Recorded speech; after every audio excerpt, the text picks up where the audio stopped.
Oi, pessoal! Hoje nós vamos bater um papo aqui sobre esse assunto, tempo para ler. Essa é uma das perguntas que eu mais recebo, que é como você faz para ler tanto, como você consegue incluir aí na sua rotina tempo para estudar, tempo para ler, leituras extras, né, também. Como você faz para conseguir isso? Quando a gente recebe uma pergunta desse tipo, uma das primeiras coisas que fica assim evidente é que ou a pessoa não lê, né?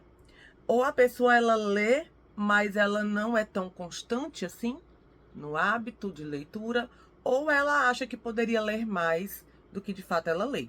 Então, diferente daquele vídeo sobre como estudar para o EAD, como eu faço, como eu me organizo no EAD, na faculdade, ali eu já estou falando de um lugar que eu já entendo que a pessoa está vivendo essa mesma realidade que eu. Ela está estudando, fazendo alguma faculdade em ensino à distância, e por isso eu trouxe uma técnica que eu utilizo de como eu me organizo. Mas quando a gente vem para uma pergunta dessa, de tipo, como você faz para ler mais? E a gente entende que a pessoa está falando de um lugar que ela não lê tanto, ou que ela não lê de jeito nenhum, não adianta eu chegar aqui, gente, e passar 5, 10 técnicas de organização, porque não vai resolver a questão básica que essa pergunta tem por trás. Vou botar meu café aqui para conversar melhor com vocês. E o que é que tem por trás dessa pergunta? É uma outra pergunta que a gente precisa responder antes para a gente poder chegar em algum entendimento sobre esse tempo para ler, que é: por que que a gente faz o que a gente faz? Por que que a pessoa que lê muito, ela desenvolve essa questão do hábito de leitura, do estudo? Por que que essa pessoa faz isso? Né? E por que que eu quero fazer isso também? Por que que isso é importante para mim? Porque se a gente não tiver essa capacidade de se automotivar, a gente não consegue fazer, não só, a gente não consegue ter não só tempo para ler, a gente não consegue fazer absolutamente nada na vida. Por exemplo, como você precisa olhar para dentro de você e entender como eu me motivo. O que é que me dá aquela disposição para viver, sabe? O que é aquilo que me impulsiona a ir buscar o que é importante para mim? O que é? A grande massa, né, da população que habita esse planeta, a grande massa, ela busca essa motivação em algo externo a ela, né?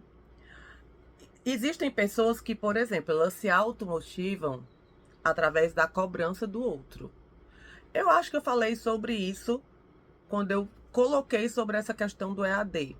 Existem pessoas que elas não conseguem se adaptar ao estudo EAD, não porque o EAD não funcione, mas porque ela precisa que algo externo a ela venha motivá-la, tipo uma presença, estar em um curso presencial que vai ter chamada e que se ela não for, ela reprova por falta.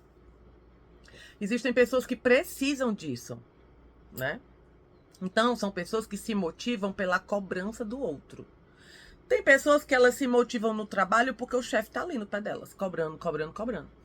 Então, elas se motivam através disso. Existe um outro grupo imenso de pessoas, que elas se motivam através do aplauso do outro, através do elogio. Você é capaz, você vai conseguir. Ou você fez algo e ali todo mundo vibrando com você. Gente, eu não tô dizendo que isso não é importante, isso é importante. Mas isso não pode ser o que te motiva. Porque o que é que acontece? Tanto na questão da cobrança, quanto na questão do aplauso, você entende que a motivação não vem de você, que a motivação vem de fora, vem do externo.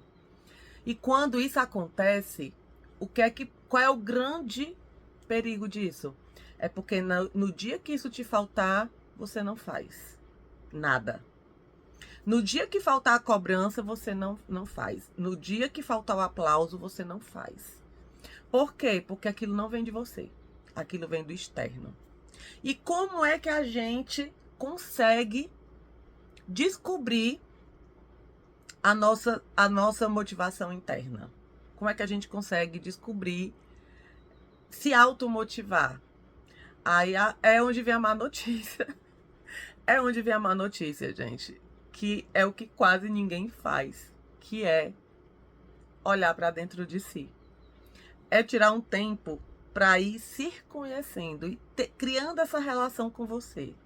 É autoconhecimento mesmo, que é igual escovar os dentes. Eu sei que essa palavra, é autoconhecimento, já soa aquele papo parecido com essa questão de coach, nada contra os coaches. Mas, assim, essa questão de autoconhecimento parece que virou um fetiche, né? Assim, autoconhecimento. Mas, deixando esse papo mais de coach de lado, então vamos para os gregos, né? Que já estava lá no oráculo de Delfos. Conhece-te a ti mesmo. E conhece-te a ti mesmo, né? Essa filosofia socrática aí, ela está muito mais relacionada com a questão de descobrir, de perceber o que é que eu estou fazendo aqui. Qual é a minha... Não é aptidão que eu quero dizer. Qual é o meu papel no mundo? E quando você começar a olhar para esse seu eu mais profundo, eu chamo de eu mais profundo, gente. Aí você dá o nome que você quiser dar, né? Você pode chamar de lado espiritual, você pode chamar de alma, você pode chamar do que você quiser. Eu chamo de eu mais profundo porque eu entendo que eu não sou só essa pessoa que vive aqui, que trabalha, que estuda, que cuida de casa, cuida de filho. Esse é meu eu superficial. Eu entendo que existe uma outra coisa que também faz parte de mim e que só eu acesso, que é o que eu chamo de eu mais profundo, né? Então, assim, quando você começar a olhar para isso, quando você começar a querer se observar, começar a olhar para isso, para essa sua outra parte de você, a vida ela vai começar a te dar clareza, ela vai começar a te mostrar qual é esse seu papel no mundo. Eu vou dar o meu exemplo como sempre, né? Eu vou dar o meu exemplo, gente. E assim, a vida vai começar a querer te mostrar e muitas vezes pode ser que você faça igual a mim. Você muitas vezes pode querer não ver, você pode querer lutar contra, você pode querer não olhar. Mas quando você começar a olhar para dentro de você, a vida vai dar um jeito de dar voz a esse seu eu mais profundo. Ah, vai, com certeza. Então, assim, vou dar o meu exemplo. Por exemplo, hoje eu entendo que aquilo que me motiva, aquilo que me faz vir aqui gravar vídeo, aquilo que me faz compartilhar conteúdo literário na internet desde 2018, aquilo que faz eu sentar e escrever pro meu blog, aquilo que faz eu tirar 4 horas do meu dia para estudar, tudo isso, todas essas coisas, ela vem da realização desse meu eu mais profundo, sabe?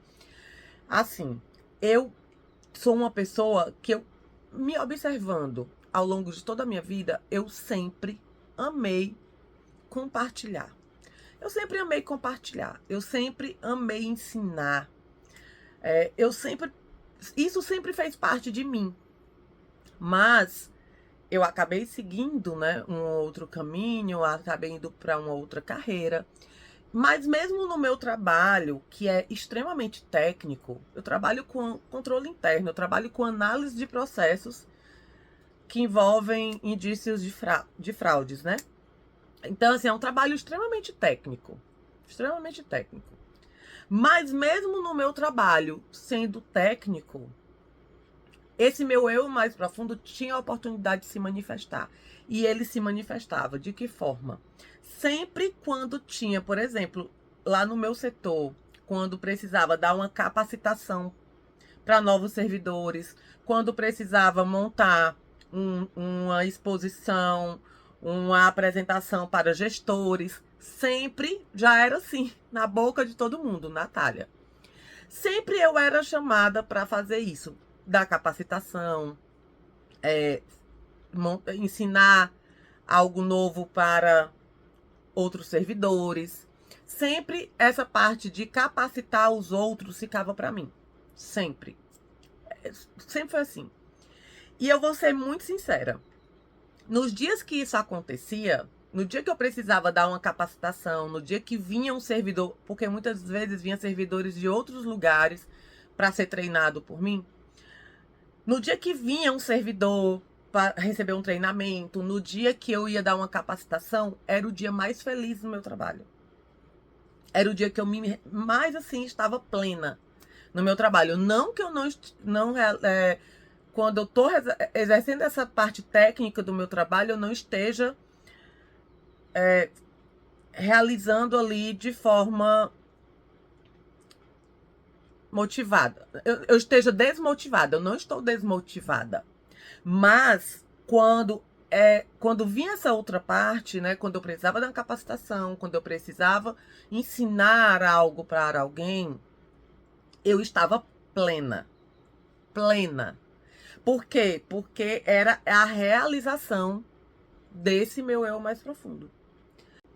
Então foi a partir desse movimento de tentar entender, né, de olhar para dentro de mim, tentar entender o que era que de fato esse meu eu mais profundo pedia, o que é que de fato me realizava, que eu comecei a perceber que é compartilhando o que eu sei, o que eu aprendo, é compartilhando algo com as pessoas que eu consigo me realizar e me automotivar. Só que quando eu digo que a vida vai dar um jeito de te mostrar, é justamente nisso. Por exemplo, no meu trabalho, sempre esses momentos eram, quando apareciam essas oportunidades, eram os momentos que eu estava mais plena, que eu estava mais em mim, eu me sentia mais em mim. Mas aí quando eu digo que você não quer enxergar, eu ficava, não, mas isso não é bem assim. Só que aí eu comecei, aí fui cursar um curso de licenciatura, né, em 2022. Só que dentro da minha cabeça eu dizia assim, não, mas eu não vou ser professora. Isso é só mesmo para minha autorrealização, sabe? Porque aí nós somos seres cheios de crenças bloqueadoras, né? Cheios de crenças bloqueadoras. Ai, meu Deus, quantas crenças bloqueadoras eu tinha e ainda tenho. E quanta coisa eu precisei ir tirando de mim que não era meu. Uma eu já falei aqui com vocês em outro vídeo, que era a crença em relação à idade, né? Mas existia uma outra crença muito forte em mim e que impedia de eu enxergar que realmente era isso que eu vim fazer aqui, que é ensinar algo, que é compartilhar algo. Isso era o que me dá sentido. Uma das crenças bloqueadoras que eu tinha era que eu não podia exercer isso, exercer essa minha realização mais interior, exercer o que esse meu eu mais profundo me pedia como profissão. Por isso que eu dizia, ai não, eu curso licenciatura por realização pessoal e tudo, porque eu tinha essa crença bloqueadora de que o dinheiro, de que associar isso a uma questão de dinheiro iria contaminar isso, iria manchar essa manifestação interior. Tá entendendo? Que é uma crença bloqueadora.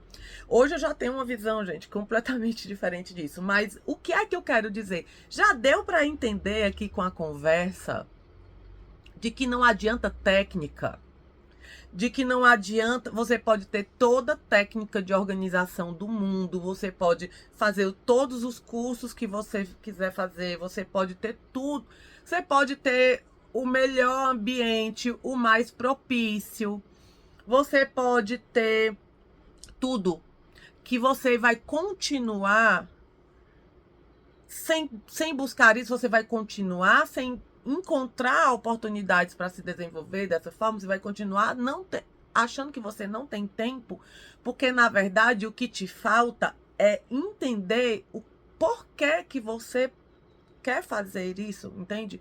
Por que você quer fazer o que você quer fazer? Não adianta. Por isso que eu disse no começo desse vídeo, não adianta eu chegar aqui e passar 5, 10 técnicas.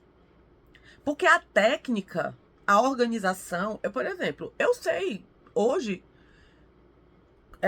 quais são as técnicas que funcionam para mim. Inclusive, eu passei uma aí para vocês quando eu falei do meu estudo EAD. Mas você entende que a técnica, ela é um momento depois? A técnica, ela não vai te ajudar em nada, se você não tiver clareza do porquê você quer fazer o que você quer fazer, do porquê isso é importante para você, não vai adiantar, não vai adiantar. E para você fazer isso, você precisa tirar tempo para se conhecer. Você precisa procurar essas motivações interiores, porque enquanto você tiver nas motivações externas, dependente do aplauso do outro, dependente da cobrança do outro, você não vai ter técnica de organização, não vai ter técnica de estudo, não vai ter nada disso que possa te ajudar. Nada. Por isso que a questão do tempo para ler, do tempo para estudar, do tempo para fazer qualquer coisa que seja importante para você, necessita dessa autoanálise. Necessita. E assim, essa autoanálise, é como eu falei, gente, é igual escovar os dentes. É todo dia. É todo dia um pouquinho, sabe? É todo dia tirando um tempo para estar com você. É todo dia mergulhando um pouco mais. Porque acabei de falar, eu era uma pessoa cheia de crenças bloqueadoras. Cheia. E quanto mais a gente tem essas crenças que nos bloqueiam, menos a gente consegue nos ver, né? A gente precisa ir tirando essas coisas pra gente conseguir se vendo. Tá? Pra gente conseguir ir vendo quem de fato a gente é, o que de fato a gente quer fazer, o que de fato a gente tá aqui para fazer. Hoje eu tenho isso muito claro para mim. Muito claro. E eu direciono a minha vida inteira para isso. Inteira. Entende que isso é muito claro para mim, eu direciono a minha vida inteira para isso, o tempo é o de menos. É o de menos. Não existe isso na minha vida de não ter tempo para fazer o que eu preciso fazer. E não é simplesmente escolher prioridades. Não é simplesmente, eu vou abrir mão disso para fazer isso. Eu não me sinto abrindo mão de nada. Porque não existe nada mais importante para mim do que a realização desse meu eu mais profundo. É isso que me dá sentido, sabe? Assim, né, a grosso modo. Mas eu não tô dependente de... não é um sacrifício nesse sentido. Porque, assim, é desgastante. Claro que é. Às vezes você tá cansada. Sabe? Às vezes você não quer fazer. Mas você vai e você faz. Porque você entende. Entende pra onde isso tá caminhando. E por que você faz isso. Ó, eu vou dar bem rapidinho para poder entrar no assunto do livro, porque eu vou pedir ajuda aqui do Pénac. O Daniel Pénac, esse escritor francês, ele tem um texto aqui nesse livro dele como um romance. Esse livro dele é muito conhecido que ele traz aqui os direitos do leitor. Ele traz 10 direitos do leitor. Então, muita gente que fala desse livro fala dessa questão dos direitos do leitor, mas ele fala muito mais, ele fala muitas outras coisas aqui que podem ajudar a virar uma chavinha aí para vocês. E sobre essa questão do tempo para ler, ele é cirúrgico. Ele é cirúrgico aqui. Eu quero ler esse texto para vocês. Mas antes de entrar aqui no Daniel Pénac, eu vou dar um exemplo. Por exemplo, eu sou uma pessoa que eu tenho assim... Eu não gosto de ambiente de academia. Eu não gosto de ambiente de academia. Eu sou aquela que eu entro voando e saio correndo, né, em academia. Eu vou porque, enfim, precisa. Mas, assim, eu tenho a minha vizinha que ela... Eu chego na academia, ela já tá lá, já tem feito várias modalidades, várias coisas. E ela trabalha, ela estuda, né, e também, e tudo.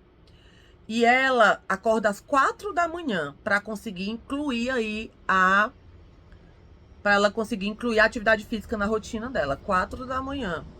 Aí eu até brinco com ela, né, dizendo assim: "Ai, meu Deus, que sonho acordar 4 da manhã pra só se eu estivesse louca", eu brincando, porque não é algo que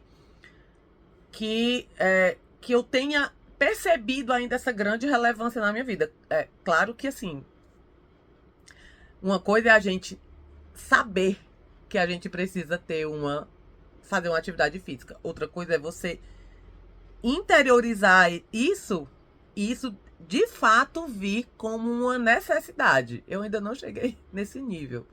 Mas voltando aqui para minha vizinha, ela passou por um problema muito grave de saúde, sabe? E ela entendeu, ela interiorizou que ela precisa fazer isso. Então você acha que ela tá ali dependente do instrutor para motivá-la? Ela tá dependente de que os outros vejam como ela é fitness?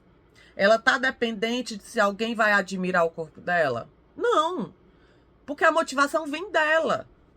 Vem do que ela passou, do que ela viveu, do que ela entendeu, do que ela interiorizou. E é isso que eu falo. Só você pode saber quais são as suas. Mas não adianta estar olhando para fora. Sabe? Então, se eu pudesse resumir tudo isso aqui que eu falei, que às vezes eu dou voltas mesmo, gente. É um traço de personalidade. Mas, assim, se eu pudesse resumir tudo se a tua motivação ainda está fora, se tu depende do que um influencer vai te dizer, se tu depende de uma cobrança que tu vai receber, se tu depende de um elogio, de um aplauso que pode não vir, você não vai sair do lugar. Aí você nunca vai ter tempo para absolutamente nada. Absolutamente nada. E agora vamos para o que o Pennac diz aqui no livro, no Como um Romance. Ele vai dizer assim: prestem atenção no que ele fala, que é até mais importante do que tudo que eu falei. Mas vamos entender que tem correlação. Sim, mas qual fração de meu tempo disponível vou subtrair essa hora de leitura cotidiana? Aos colegas? À TV? Às saídas? Às noites passadas com a família? A meus deveres? Onde encontrar o tempo para ler? Grave problema, e que não é um só. A partir do momento em que se coloca o problema do tempo para ler, é porque a vontade não está lá. Porque se pensarmos bem, ninguém jamais tem tempo para ler. Nem pequenos, nem adolescentes, nem grandes. A vida é um entrave permanente à leitura. Ler, queria muito, mas o trabalho, as crianças, a casa, não tenho mais tempo. Invejo você por ter tempo para ler. E por que é que essa aqui que trabalha, faz compras, cria filhos, dirige seu carro, ama 3 homens, vai ao dentista, muda na semana que vem, encontra tempo para ler, e esse casto celibatário que vive de rendas não? O tempo para ler é sempre um tempo roubado. Tanto como o tempo para escrever, aliás, ou o tempo para amar. Roubado a quê? Digamos, a obrigação de viver. É sem dúvida por essa razão que se encontra no metrô, símbolo refletido da dita obrigação, a maior biblioteca do mundo.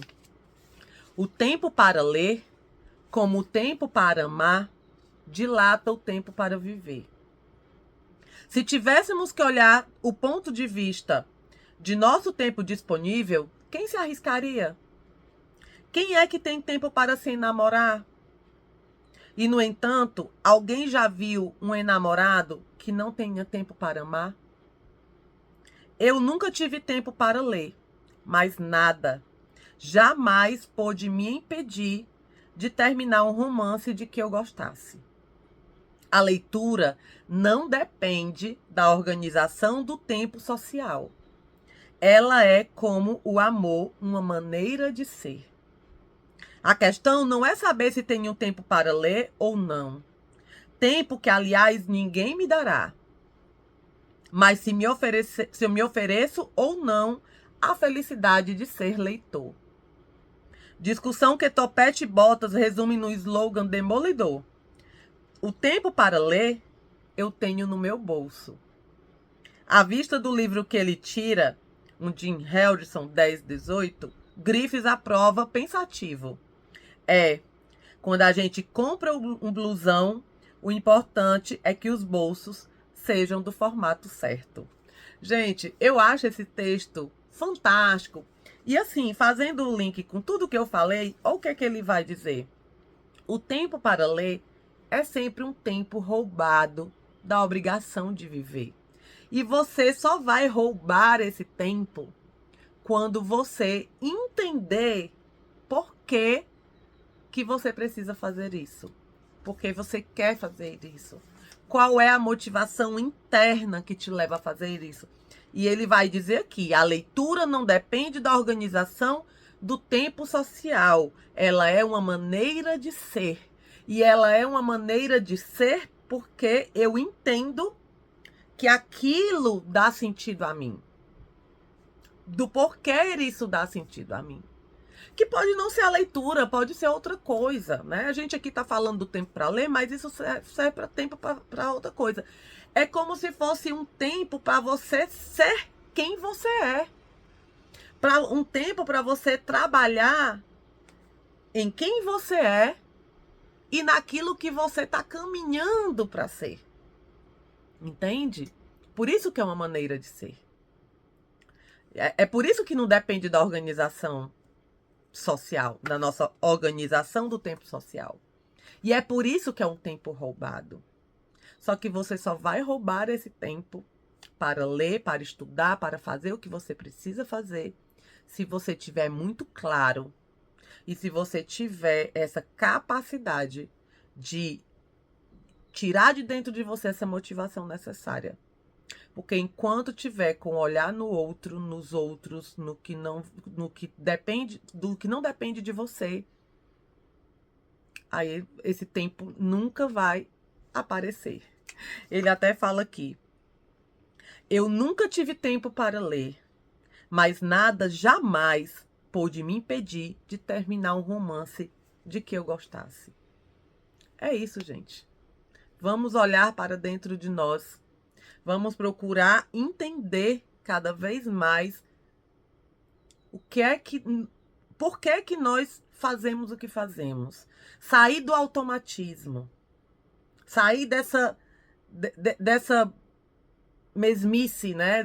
Desse automatismo mesmo que a vida nos coloca. Essa nossa vida louca. E vamos refletir mais.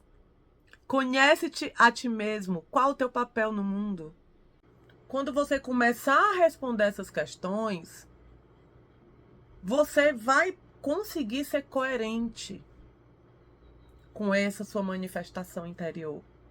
Aí não vai te faltar mais tempo para nada.